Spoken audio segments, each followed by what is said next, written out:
Welcome to Bon Bon's Nook. Wait, who's the host here? It's me, Bon Bon Bon. I'm here with Bon Bon Bon on Bon Bon's Nook. Actually, I'm here with Ian Love Covington. What's up? Thank you so much for joining here at the cottage. I'm so grateful to be here. Oh, it's been so cool hanging out with you and eating waffles. Really good waffles coming up on Bon Bon's Nook. New waffle recipe, eh? Yeah, new waffle recipe. Delicious. Check it out. So you just got done with a sweet house concert last night here in Eugene. How did that go? It was really sweet. Yeah, shout out Monday for hosting, and Monday's awesome. super cozy room. It felt like we were underwater. Big cozy vibes. Nice. Yeah, tender, sweet. It's a lot. I'm a full rainbow human, so I hold a lot of grief and a lot of joy every day. So I have songs that I played some tender new ones last night, and it was really good. And then we got people dancing. Yeah, we took it to Earth Church at the end. This little light of mine. It was very fun. Beautiful. Yeah. And then you're heading to Ashland next? Yeah. Jackson Wellsprings. And doing a house show in Williams. Nice. Super sweet to tune into all these different communities and offer music in these crazy times. Just doing anything I can to keep hope alive in my heart and in our communities. Yeah, people really need the medicine and the unifying nature of music right now more than ever, for sure. Yeah, I've thought about this in the last year. Like, I just feel, the world's super wild. It's only going to get more so, I think. And as things get crazier, I think music and gathering together with community is going to be more and more important. So I'm kind of gearing up as an artist for like, okay, it's getting harder. I see a lot of musicians quitting right now, and like, we can't tour anymore. It's too hard. And like, a lot of musicians just questioning, like, because it's just hard to make an income as a musician in today's day and age. But we got to keep doing it, and I'm just going to keep doing it. Yeah, I'm curious with your experience playing at so many different venues over time with Family Mystic and now with your solo work. What do you see like the venue of the future being? Like, what's your vision of a venue? Man, well, we've been really enjoying more like quote unquote alternative spaces that are like, can be all ages.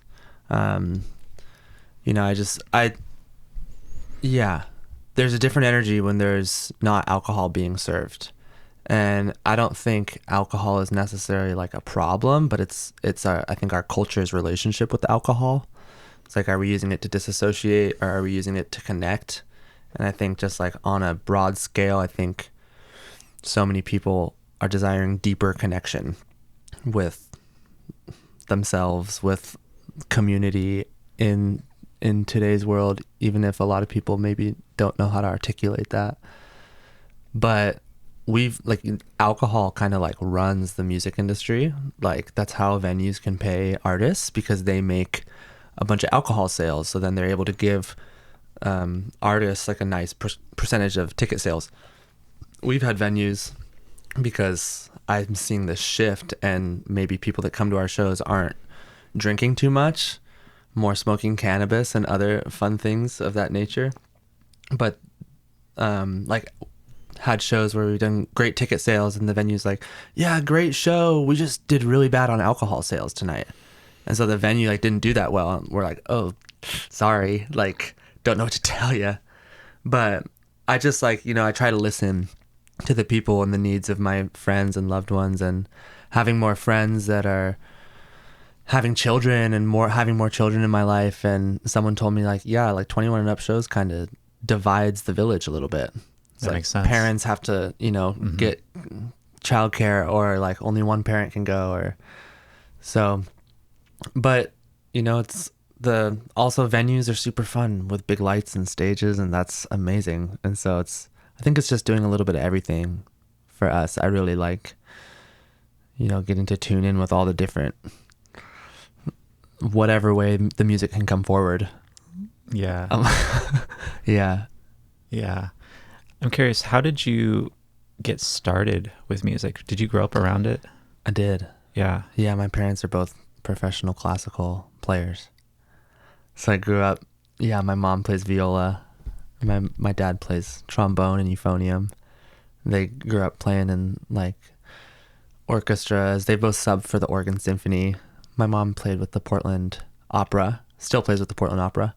She's done the Portland Ballet Theater. My dad has a 20-piece brass band that he started in 1983 that's still cooking. Oh, that's awesome. Bighorn Brass.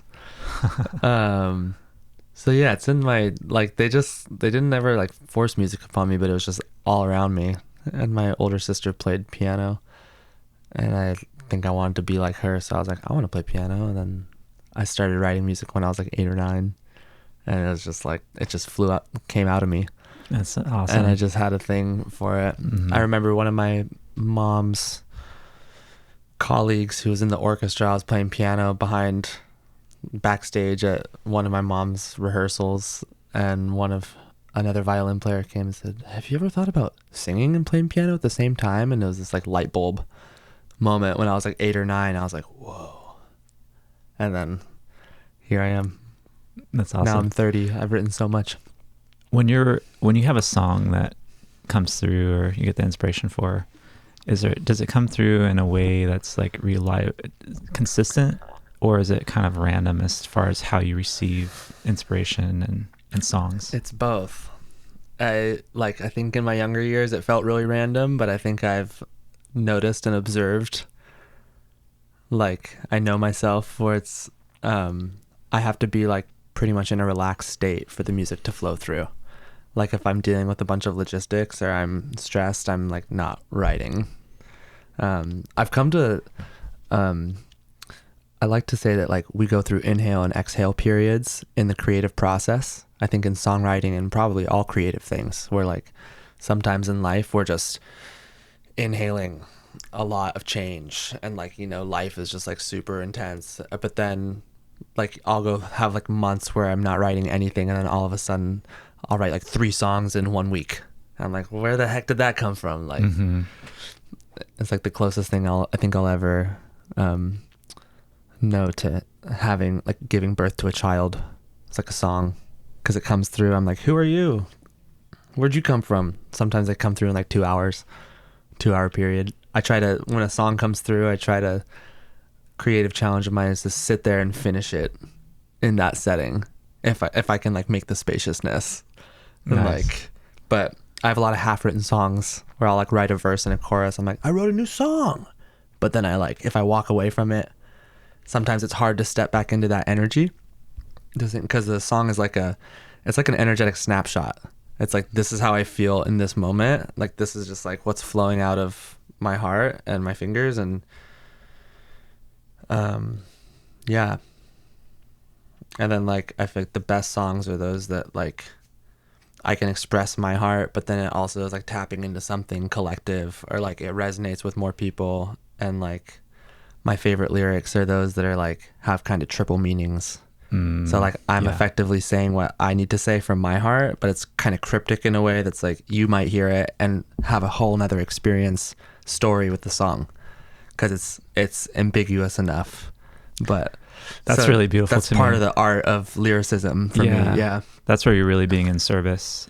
You're helping yourself and your own process, your own healing, but then you're also, really helping others that are connecting in these different ways. Yeah. Super beautiful. I feel, tapped in with the collective energy field. I think as an artist and just like as an empath, I think that everyone's an empath. Someone told me once that empath is just a psychic without boundaries. So I think that we're all pretty energetically tapped in. Like you can feel someone, like, if someone's in the room with you, we can all feel that energy field. Yeah. There's actually science behind it. Like that's the baseline, but then maybe we have these filters of varying degrees that people put up. Yeah. And block out some of that. Yeah. You have to accept that energetic, like, intelligence. I think that we have as humans, but it's like, It's like I'm going off on a ramble here now, but like, you know, when you're in the woods and you like someone's walking up and like it's just you in the woods, but then someone's like 50 feet away and you can kind of feel, because there's no energy, like there's no one else's energy in the woods. Like if someone else is there, it's present. Yeah. And I think about like living in the city where like there's all this energy, but it's almost like muted or like so used to it.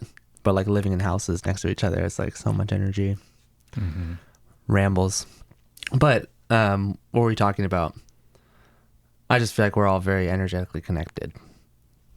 Yeah, and it seems like people are getting more and more comfortable with that. Yeah. As we go, like people are tapping more into that and being more empathetic and more realizing that we're all connected, instead of this kind of like, oh, I just have to take care of myself and my family. Like kind of just seeing more of the oneness. Mm-hmm. I think it's like becoming more and more of a necessity. Yeah. Yeah. Yeah, totally. Yeah, it's like, yeah, pretty wild. It's a beautiful thing about the music is the music like holds all of us in the full spectrum of humanity, and like I don't even necessarily have to say anything. I enjoy saying things on the microphone and like, you know, stoking that fire, but just the music alone, the way it unites people in dance, and then like tapping into the communal singing vibe with my solo project. And it's like last night I played a few new songs. I've been primarily focused on like super loving the communal singing, writing songs that are easier for people to catch over the last few years. But the last few months I've had some like really tender, folky, like lyrical flow songs come. Nice. And I played some of those last night, and it's like, that's the hardest one. Like, it's like I can write a dancey tune, people are dancing. It's like an affirmation to me as a musician. It's like, okay, people are getting in the groove, or people are singing with me, and it's like feeling that collective power. But the solo, tender, folky songs, it's like everyone's just quiet and listening. I'm like, damn. But there's like the dancing and the singing is just such magic that holds. I feel like we can process the full spectrum of our feelings in the music, and we don't necessarily have to talk about it. It's important to talk about sometimes, I think. Sure. But the music just like naturally holds it in a beautiful way and can help move energy. And it's always beautiful to hear, you know, people's experiences at the concerts, because I'll never know. I've never seen a Family Mystic show. Right. You know, and I never will. Speaking of Family Mystic, you guys started the band in a really interesting way. Do you want to go into a little bit of that Genesis story? Yeah, Oregon Country Fair. So fun. 2019, the 50 year. So excited to see Phil Lesh. Marcelo and I met on March 1st, 2019.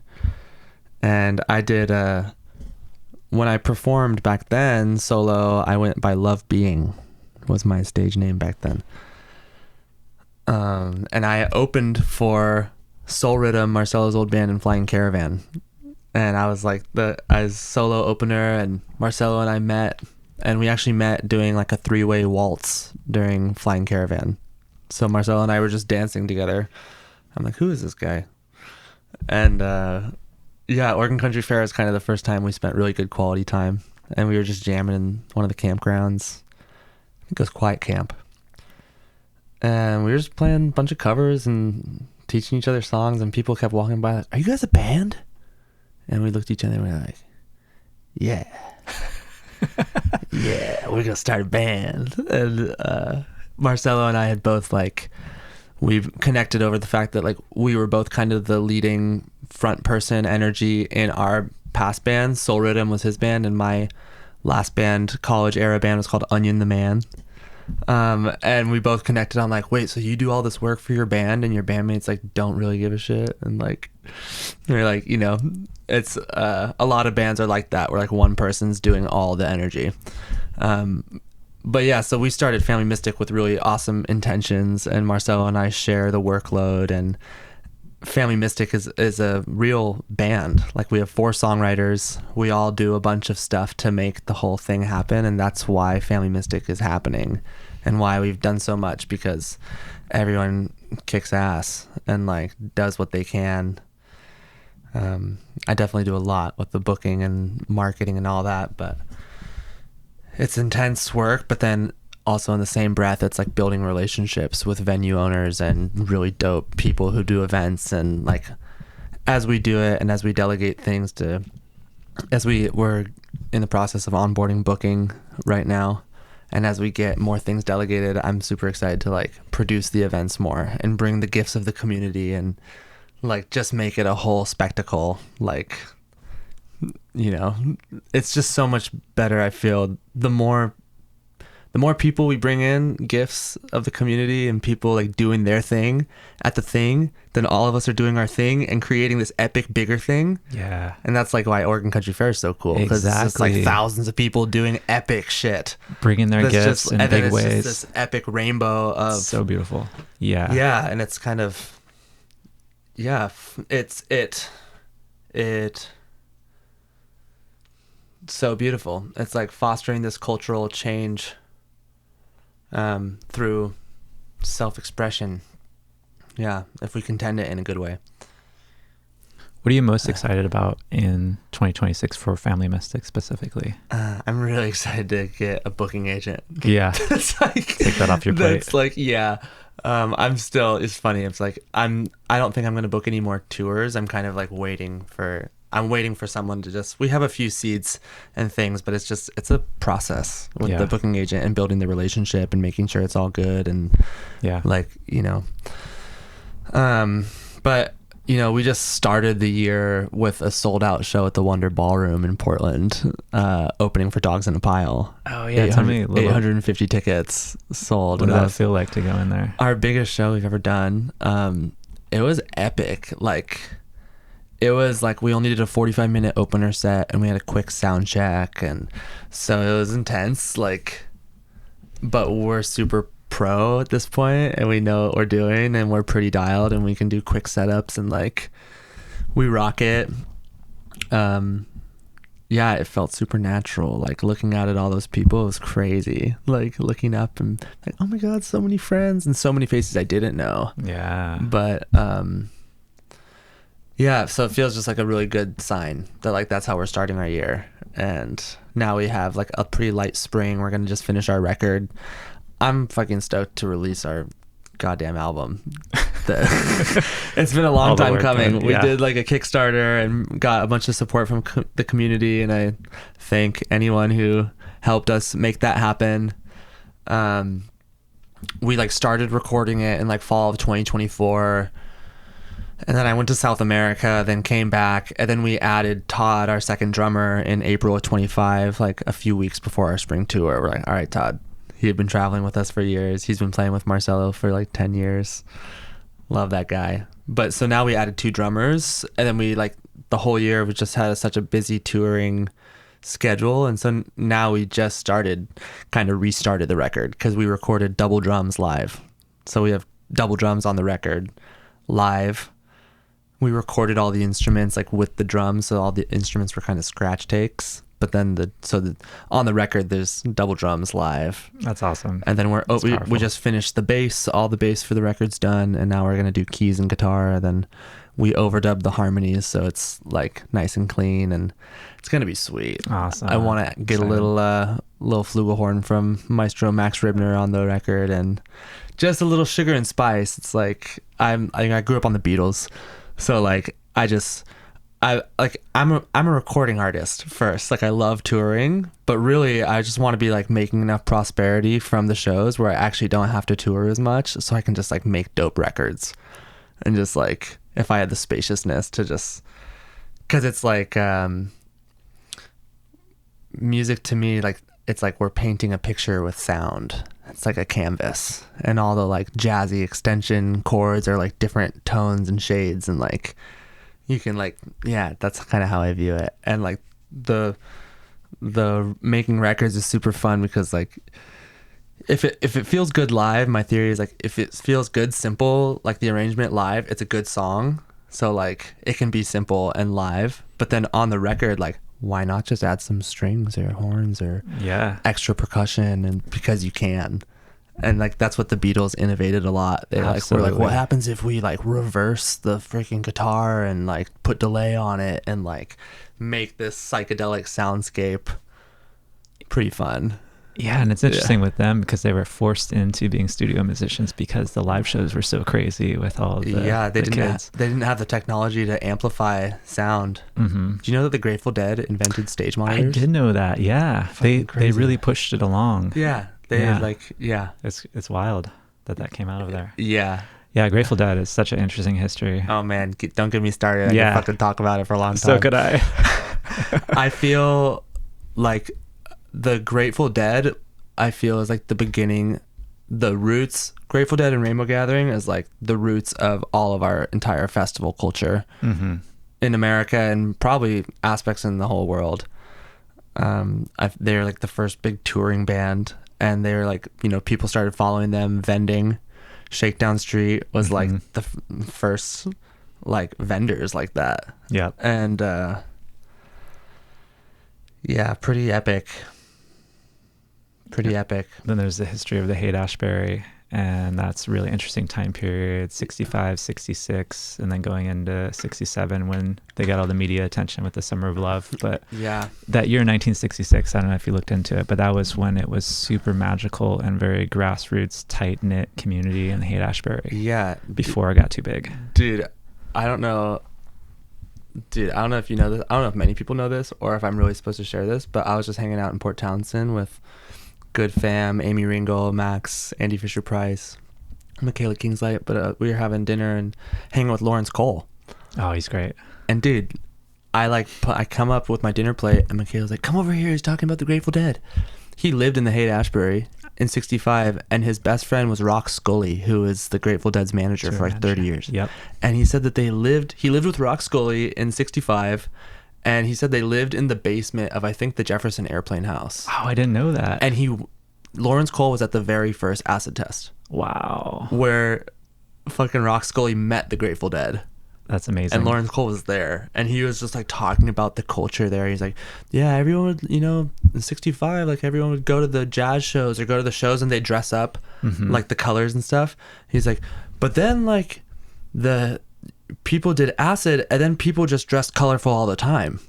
And it's just really funny. He was explaining the cultural shift, that was occurring at that so time. Interesting. I was like, yeah, my dad lived in the Bay Area in the 60s, but he never saw the Dead. And he like lived in a Zen community, and like he like saw the Dalai Lama and Alan Watts, and my dad saw Miles Davis in like a little jazz club with 50 people in the 60s or something. But I mentioned Alan Watts, and Laurence Cole in his sweet voice was like, Alan Watts lived in a houseboat in Sausalito. He was just talking about it. It was really cool. Super magical time period. But it's like, yeah. it's amazing because I feel like since Bobby passed, you know, it's fucking grieving the shit out of Bobby, realizing there's no other musician on the planet that if they passed, I would be grieving like this. And like, I'm so glad I saw Bobby 15 times. Went out of my way to see Dead & Co. 15 times. And Wow. so glad I did. It changed my life and completely shaped how I view music and sound. And music has shaped how I view the universe and like sound and frequency and energy and everything. But yeah, just like, you know, feeling the influence of Bobby and the Grateful Dead on like every aspect of my life and every aspect of like the way we gather to, even in like the communal singing. I feel like the spirit of Rainbow Gathering and the heart of like what was cultivated in the 60s, but it feels like we're kind of like just continuing the bridge that's been built, but we know more now. Absolutely. And we're like bringing it home in a really cool way, I think. Yeah, I feel that. Where it's like we actually know what LSD is now. We're not like dosing, you know. They were so reckless with it back then. There was no regulation for dosing. Yeah. They were just like sending it. Yeah. But it's yeah, my dear friend Claire Avelina, love her. she like shared with me with, you know, the dance with substance and medicine and all that. It's like, is it consumption or communion? Like, are you consuming the thing to like get high or disassociate, or are you communing with the thing, communing with the spirit? Right, to learn, to grow, Yeah, to expand, to connect. Yeah. So I just like think about that a lot in like, you know, the dance with drugs and medicine and however you want to call it, because it's all part of the evolution of humanity and growth. But I think it's like, it's not what you do, it's how you do it. Yeah, it helps me to think of different substances as relationships that you would have with people, and framing it that way of like healthy relationships. Yeah. And stepping away That's when good. the relationship becomes toxic. That's really good. Yeah. And always checking in, like, how is the relationship, instead of getting into habitual patterns with something. Yeah, I did a year without coffee and cannabis in 2024 because I got really tired of like my energy depending on it. Sure. Like, it was pissing me off because I was like, man, I like am on this coffee and like I feel like I can't operate without it. And I was like, I'm like, that's not right. Like, I got to have my own energy. You know, on the journey of sovereignty, energetic sovereignty. Yeah. And it was fucking rough. I was super depressed. I was like really depressed, I think, going into it, and I was having like anxiety attacks. And I remember there's one day where I was like, I shouldn't drink coffee today. I'm really anxious. And I drank coffee, smoked weed, despite my intuition. And I had an anxiety attack, and I went out into the woods to like walk, and I like puked and was like having a whole experience. And I was like, I'm done. And so I got off, and I was just like feeling my feelings raw, super deeply, without the coffee and cannabis, which are like good medicines. Like, before the age of Starbucks, coffee is a medicine. Like, without all the sugar. So is cannabis. Yeah. Yeah. But it's like, it's our relationship with it. And it was hard at first because I started smoking cannabis when I was like 14, and my mom would send me to high school with a cup of coffee. And so I just like, it's an old relationship. But I feel like I have like a way better relationship with coffee and cannabis now after a year without, just because I had that space. Exactly. And I'm still using them, but I like have way better body awareness of like when I'm pushing. Like, it's like really good. It helps me on the road, helps me with logistical music booking things, like, but just knowing they're good friends, good teachers. As a musician that has to work with that balance of like being on the road and self-care and all that, what's advice that you would have for other musicians that might be struggling with that process of finding that balance? Just being healthy on the road. Yeah. Well, that's a good one. No one's ever asked me that, but I do feel really dialed in with my own travels because I've traveled so much at this point. Family Mystic travels really well. It's pretty damn healthy on the road, all things considered. And last year I went on a crazy health journey, and so I like had to take super good care of myself. Like, it felt like my life depended on it. Man, just like it's hard when people have different dietary needs and energetic needs. I think like just communicating with the band is really important, and just like, this is everyone's needs. And like, Family Mystic travels well because we're all really tuned in to each other, and like, we're not hired guns, you know, like some bands are like hiring, you know, musicians, which is a different connection, but we're a crew. And so man, the biggest thing is just like knowing when to shut up on the bus. Like, we don't have to like tell each other that like one of us doesn't want to talk, because we just know when someone like is in there, you know, it's a good flow. Like, it's a really sacred energy when it's just the band and the bus. We've been traveling with like crew a little bit this year, which is awesome, and it's such a blessing to have support. But there's like a special energy when it's just the brothers. Yeah. We honestly, like, I just feel like we try at all costs, like whenever we can, we just like go to parks and put our feet in the grass and like go to hot springs, or like we always hit the Shasta headwaters, like fill up good water. It's the simple things. There's like a real peace being on the road touring for me, because it's just like, I do, my whole life is kind of doing all this back end logistical stuff to make the things on the road happen. And then when I'm on the road, I'm like, yeah, I like did all the things. I'm just like on the bus. You're just like, really the only thing I'm worried about is like next show. Yeah. When sound check. How are we going to nourish ourselves? Sleep. Yeah. You know, So it'll be more in the moment. Yeah. Yeah. And like, I do like pretty much like everything I do for Family Mystic. Like someday we'll have like 4 or 5 people doing all the roles I'm currently doing. Like the booking, management, marketing, and tour management are 4 different jobs. And so that's like, it's a lot of logistics. And I don't know how my brain holds it all, but just. It must be designed for it. Pretty cool. Yeah, man, being on the road's fun, but it's fucking hard. And like you have to go through the crunchiness, and like we all, you know, we've gotten, I feel like we're really in a good place now, but just band dynamic and like people have feelings and people get triggered, and like you just have to like hold each other. Like we've all shared big tears with each other and have those moments. We've all had moments where we want to quit and just like fuck this shit, like, but then we get to the show and play, and every time it's like, all right, like, fuck, it's pretty groovy. You start getting like, look at those guys. And like, it also helps that like kind of like the answers to what we move through is like kind of in our lyrics too. Like we're singing beautiful things that like help us get out of our like when we're in that, like we all show up on the road sometimes on tour. We did 15 shows in 17 days in the spring.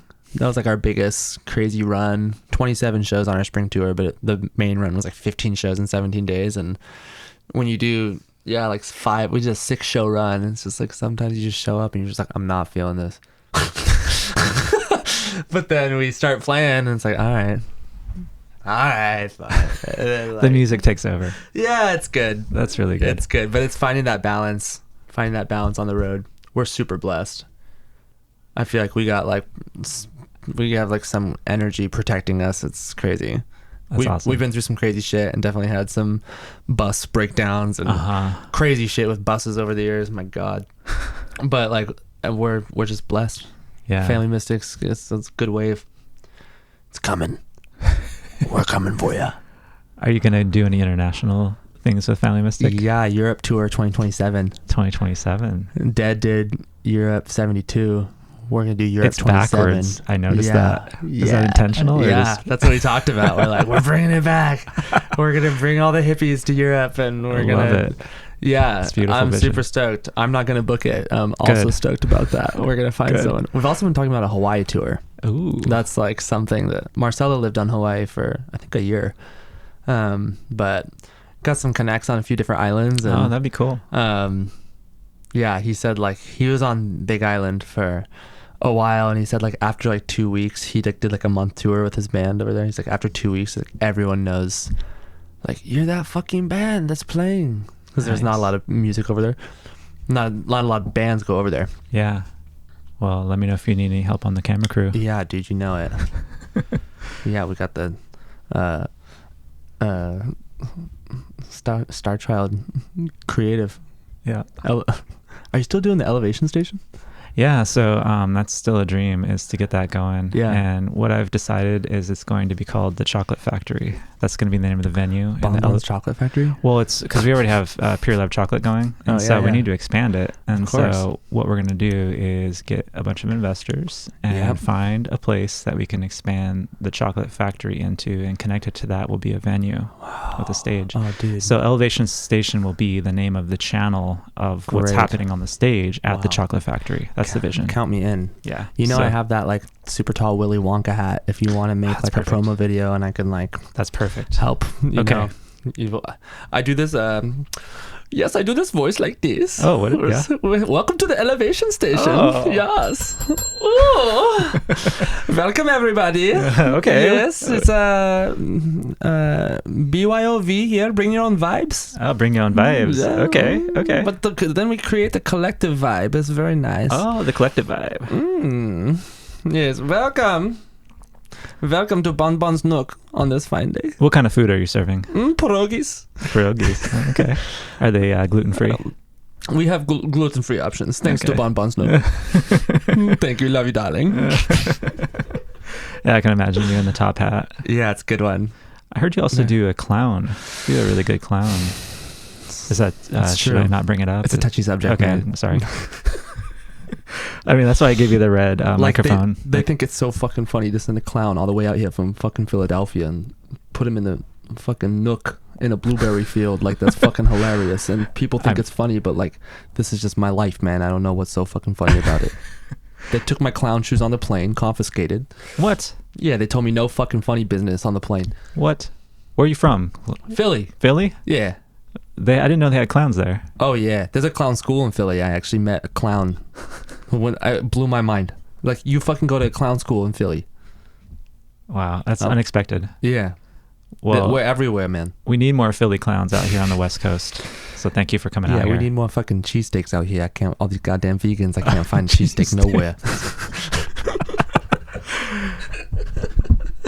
No, they make good vegan cheesesteaks out here. I can attest. Can attest to that. Portland has great vegan cheesesteaks. Oh man, Portland's got all the good restaurants. you know, like every time I go to Portland, I'm just like, it makes me sad for the selection in Eugene. But then I'm like, it's probably better because I'd be spending a lot of money on eating out if I lived in Portland. Dude, I've lived there my whole life, and like, there's still so many restaurants I haven't explored, and like, it's still like, I have my go-tos for sure. Mm-hmm. But like, when people are like, where do I eat in Portland? I'm like, I don't fucking know, man. There's so much. The food carts are awesome. I love the food carts because it's just like so many options. Yeah. Yeah, it's really cool. You can get like all food from all over the world, like all in one go. Speaking of Portland, what's going on at the Haven? How are things going there? Haven's amazing. They're just grounding into their space. Yeah. They renovated a freaking Pepsi factory. I love that. And it's like, that's such a great story. It's more than just like fucking hippies doing an art collective thing. It's like a super visionary epic. They have their basement is this like cool healing arts zone where they have like massage therapy and energy workers, but they like created this like pink plush forest vibe down there. Pink plush forest. It's really cool. Yeah. Wow. And so like, I could see myself doing some sound baths. I do a little work with crystal bowls and stuff. Fun.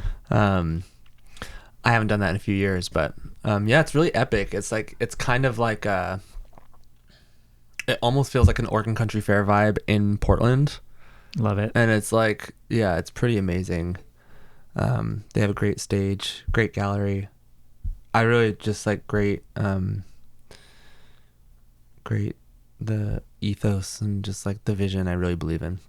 Yeah. Yeah, it's like a lot of moving pieces, like any, big collaborative thing, but it's like, I really believe in those guys. Family Mystic played at the first Haven in 2021 when it was in like a tiny kettlebell gym in Milwaukee, and it was like one of the we were doing park shows in 2021 when everything was shut down because people need music, so we took it to the streets. But the Haven was like, I think the first place that like let us play indoors, which was like edgy, but we're like, fuck. Yeah. Life without music. I know. Can't do it. It's dark. Yeah. Yeah. So it's just been cool to like grow with the Haven and like see their second iteration and now their third iteration and like where Family Mystic's at. We just like recorded our NPR Tiny Desk in the art gallery, so which cool. is just so cool. It's just like a epic community of creatives and collaboratives that are like dreaming of a new world, a new way to be together, and I dig it.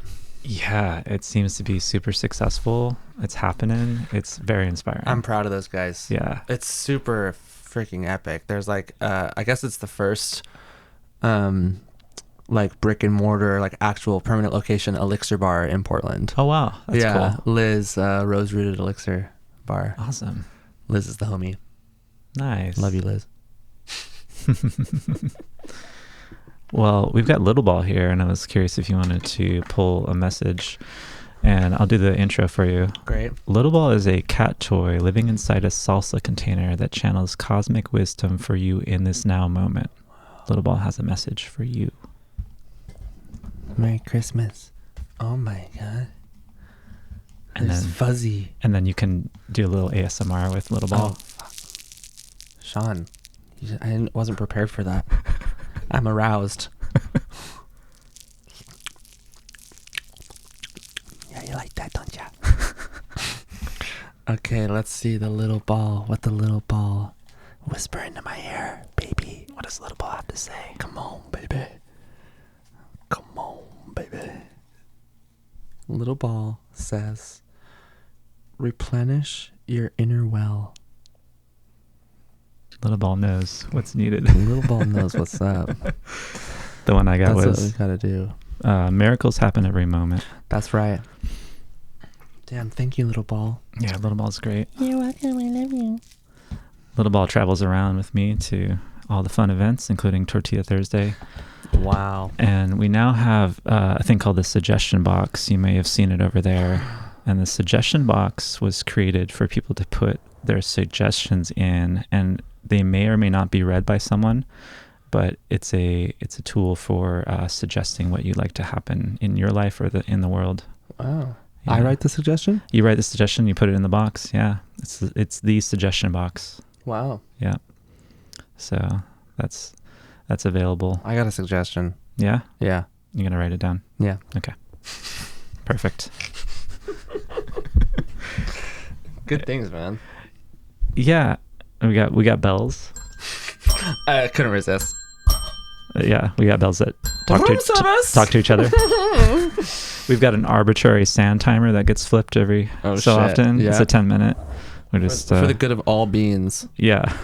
Hey, I want to give a shout out to my friend Littlefoot Smurf, who he gifted me a really special blue marble. It's in my medicine pouch. Oh, nice. So I'll never lose all my marbles. I'll always have at least one marble. Thank you, Littlefoot Smurf. Yeah. Fucking love you, man. Yeah. Good shit. You want to keep those marbles. It's the little things. You want to keep at least one marble, you know. You can't lose all your marbles or else you'll like, what's the word? Entropy? Uh-huh. I was just like... Can't get too heady, man. You can't. Yeah. As I gaze out the window and I like think all existential for a second. Look at all those blueberries that will be soon there. Those blueberries are going to be plump little... And grapes too. Mm-hmm.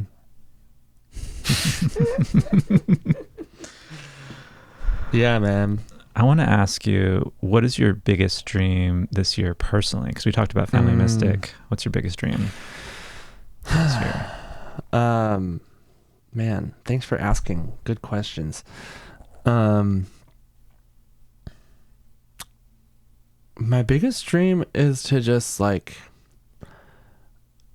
make prosperity through music. Like, so I don't have to work any other jobs. I've been like trimming cannabis on the side for the last 5 years, and it's been super supportive and flexible, but I'm pretty over it. And I am going to be launching a Patreon, hopefully in February. That's the goal. And it's really like stepping into my art, like as Family Mystic is growing. And then I'm stepping into my solo music as Ian Love. It's a lot and like not linear, but I'm super grateful. I'm feeling like desired, like people are stoking my flame a lot with the music.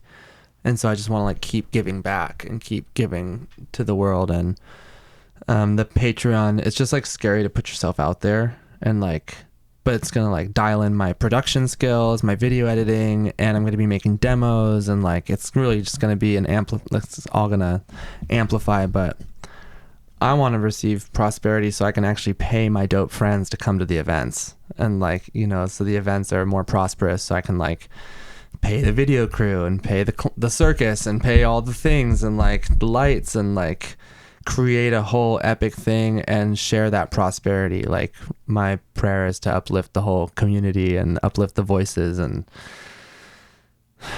yeah, we all rise together. So like, yeah, I think that's a really beautiful vision. Yeah, I feel very aligned with that. Yeah. Yeah, let's do it. So important. Yeah. How do people find out about you online? Like, what's the best way for people to find you? I'm working on a website right now. Okay. I mean, like Family Mystic has a website that's all the Family Mystic shows. But I'm also doing a lot of solo offerings and also playing a few other bands. Marcelo Guitron band, guitar player of Family Mystic, and I'm still getting a Grateful Dead cover band going too. That's really dope. We did one show last 4th of July. We kind of threw it together. We called it Bobby's Short Shorts. With a few friends, Bennett and Briggs from Redwood Review. They're a really awesome band in Portland. Fantastic vocal harmonies, kind of Americana. Nice. Really good music. Love those cats. And they do the Jerry and the Bobby really well. A couple of guitar players. And so it's a treat to play with 2 guitar players. So it sounds like they just invited me to a rehearsal next week. It's like now that Bobby's passed, it's like it's really up to us to keep this music going. And Bobby talked about like a 300-year legacy. Like people are going to be playing Grateful Dead music in 300 years. Because it's like there's very few music that stands the test of time. Like 60 years later, and the Grateful Dead's music is still very relevant and it's true, connected with people's lives. And like absolutely, that's what it dawned on me in 2023 is like the Grateful Dead's music is like folk music in disguise. And they just took a lot from old folk music. And so for me, the Grateful Dead's kind of like my old folk music, and we're the next generation of writing the next generation's folk music. And very cool. I can't wait to hear. What was the original question before I tangented on the Grateful Dead? The original question was, what's your dream? How do people find me? Oh, yeah. How do people find you online? Listen to the Grateful Dead, man. You'll find me. I hear you have a link tree. Should we put the link tree link? I have a link tree. That'd be dope. Yeah, that's my current website. Okay. And there's, I just released my first single on all streaming platforms. It's Walking Each Other Home, featuring Cascadia Folk Choir. It's a live recording. So cool. But it's just the floodgates are opening, and I'm going to be releasing a lot of songs this year. Family Mystic's got the new record, but the link tree has all the things Family Mystic, and has a link to my SoundCloud. There's like phone demos of my songs if you're really itching to hear them.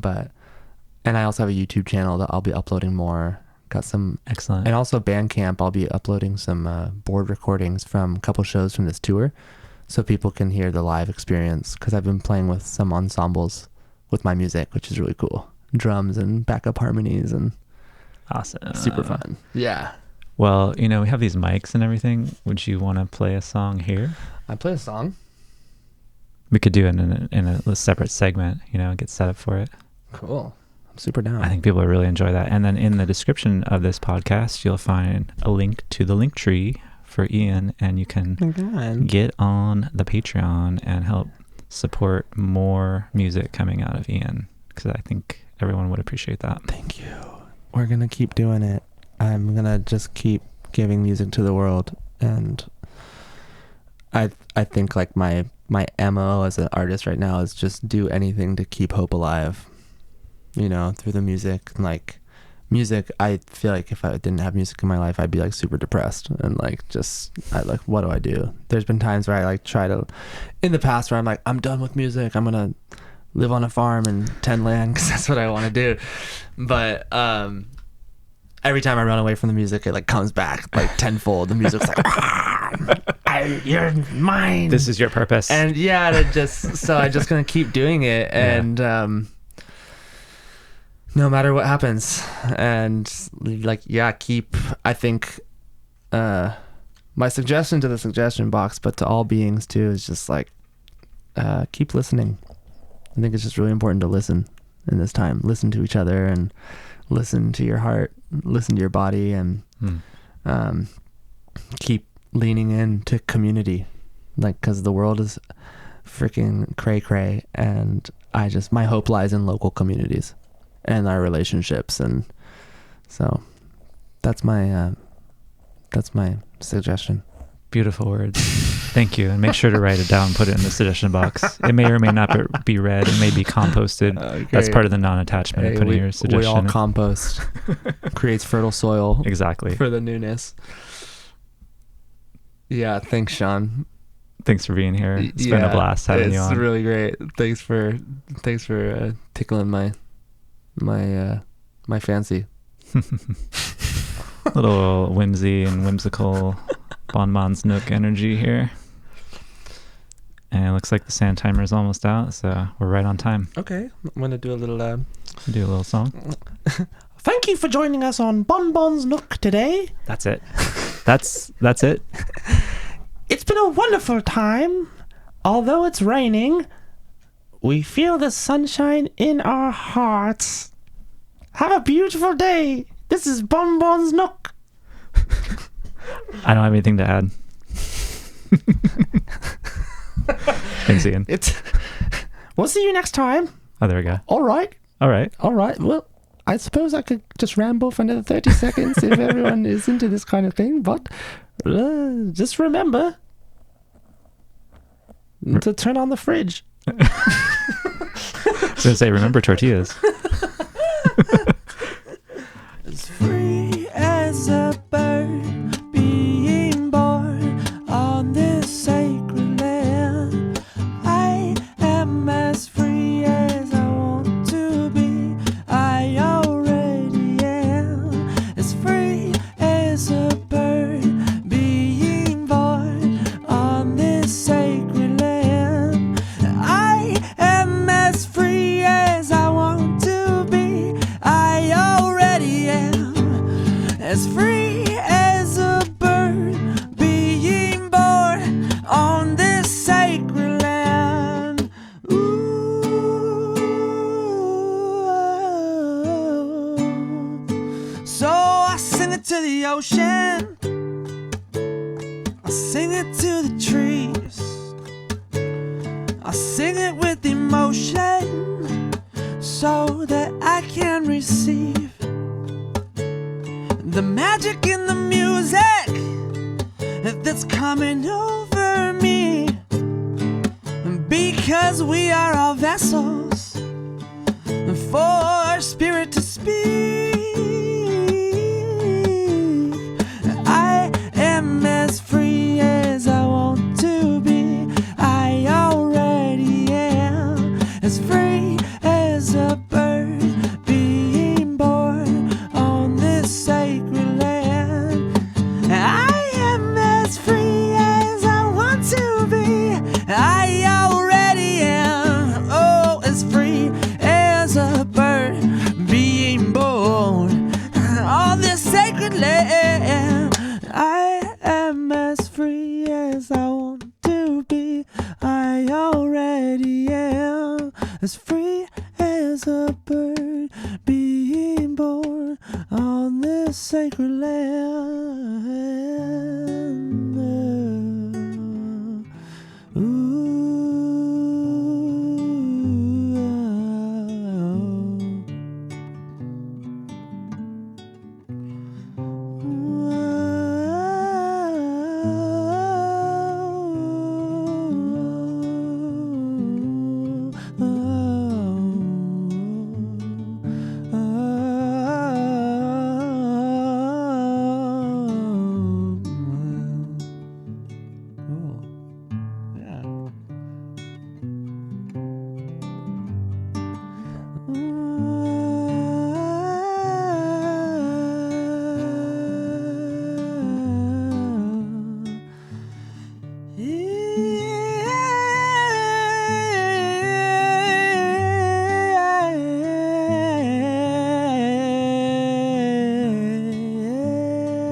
Yeah.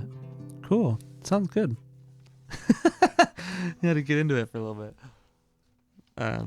Nice.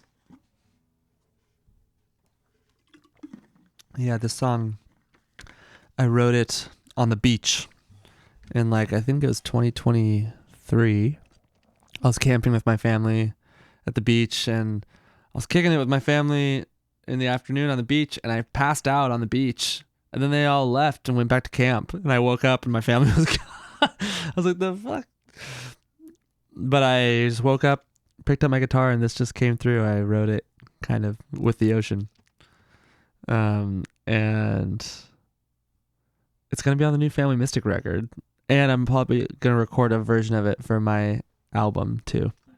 But I wasn't expecting it to record it on the Family Mystic album. I had taught it to the guys a few months ago, and then we were in the studio, and they're like, "Hey, are we gonna record that one song?"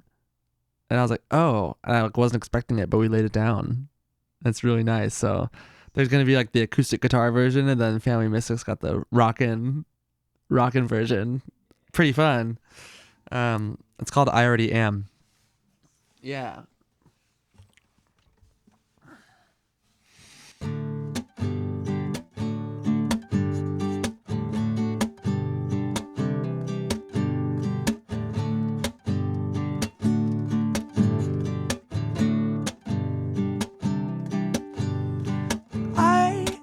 As free as I want to be, I already am. As free as a bird being born on this sacred land.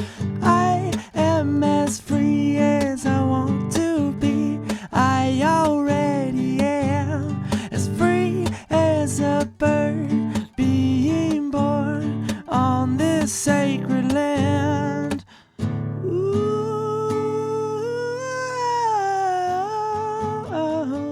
So I sing it to the ocean, I sing it to the trees, I sing it with emotion so that I can receive the magic in the music that's coming over me, because we are all channels for spirit to speak. Oh, I am as free as I want to be, I already am. As free as a bird being born on this sacred land. I am as free as I want to be, I already am, ready am. As free as a bird being born on this sacred land.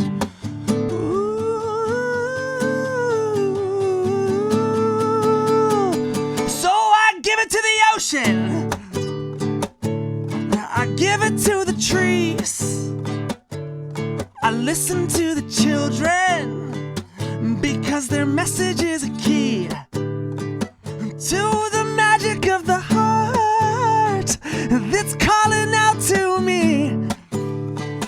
Ooh, 'cause we are all vessels for spirit to speak. I am as free as I want to be, I already am. As free as a bird being born on this sacred land.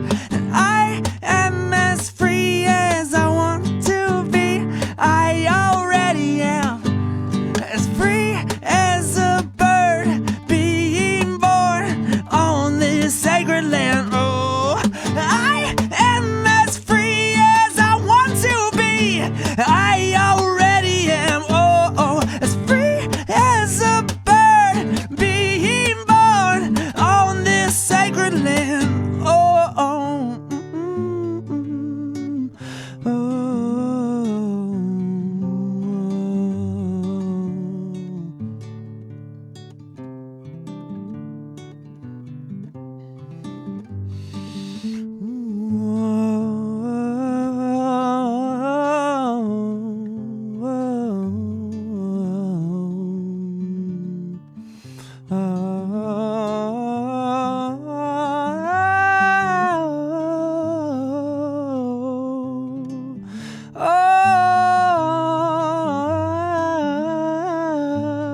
born on this sacred land.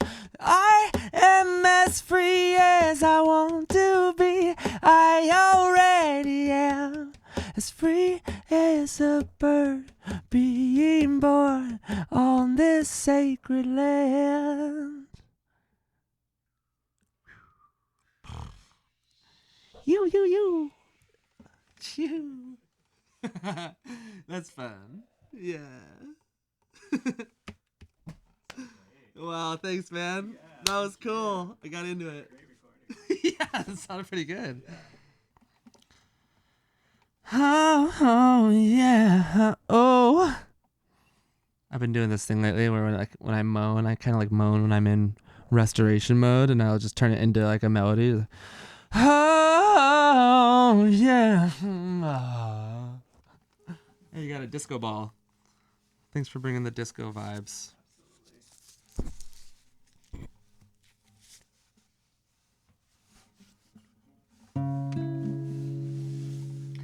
Beautiful.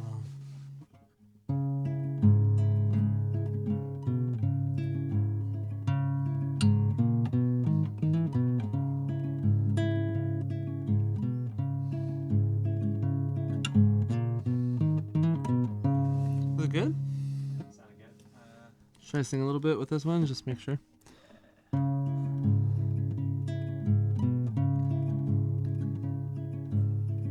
Sweet spaciousness, tending my relations with the silent heart of the world. Sit in reverence, bow to the ever-present silent heart of the world. Ooh,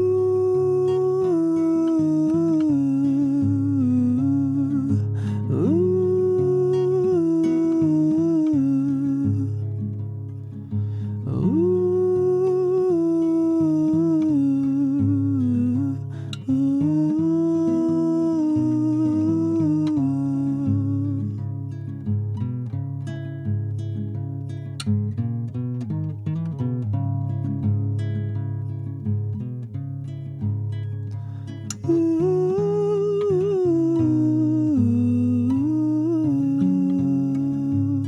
cool. Yeah. Yeah. Sound good. Groovy. All good? Yeah. Nice. Oh, sorry, baby. Not you.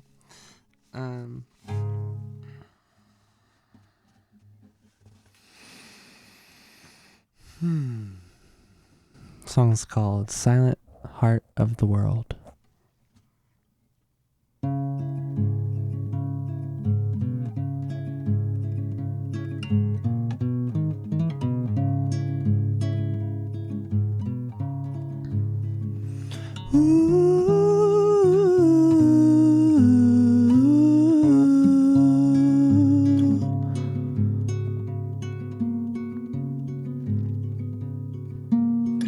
Sweet spaciousness, tending my relations with a silent heart of the world. Sit in reverence, bow to the ever-present silent heart of the world. Ooh.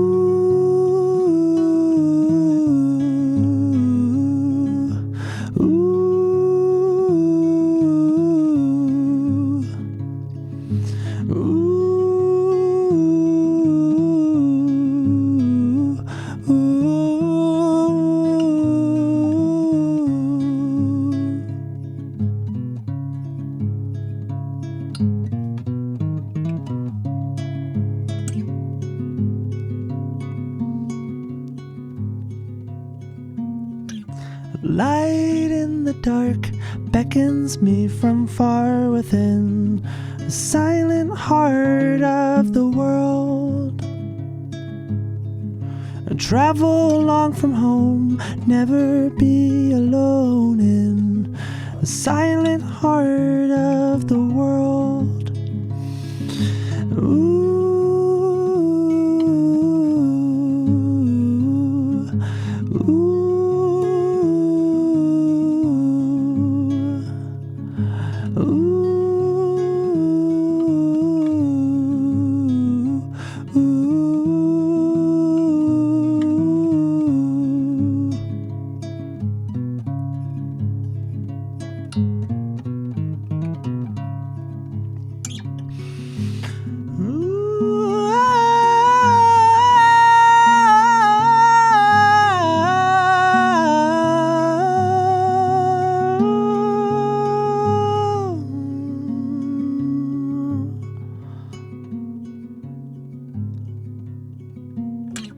Sacred fire, carry all our prayers gently to silent heart of the world.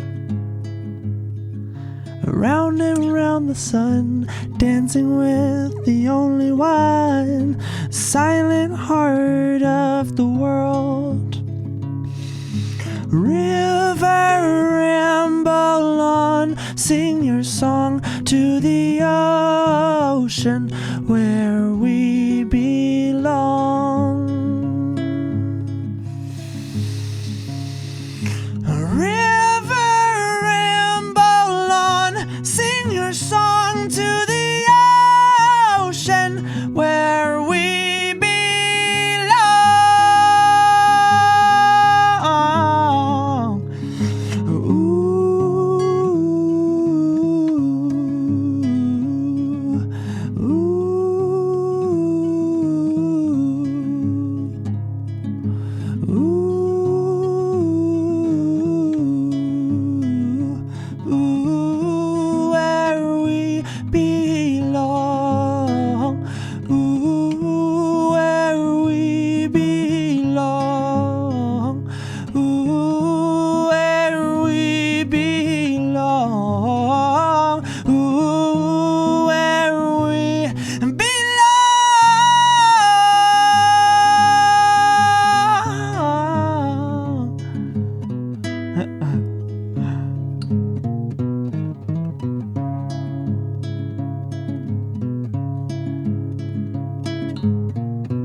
Very nice. Thank you, Ian. Yeah, thank you, Sean. Thanks so much. Yeah. Appreciate you, brother. So sweet. Oh, it's good these songs want to live.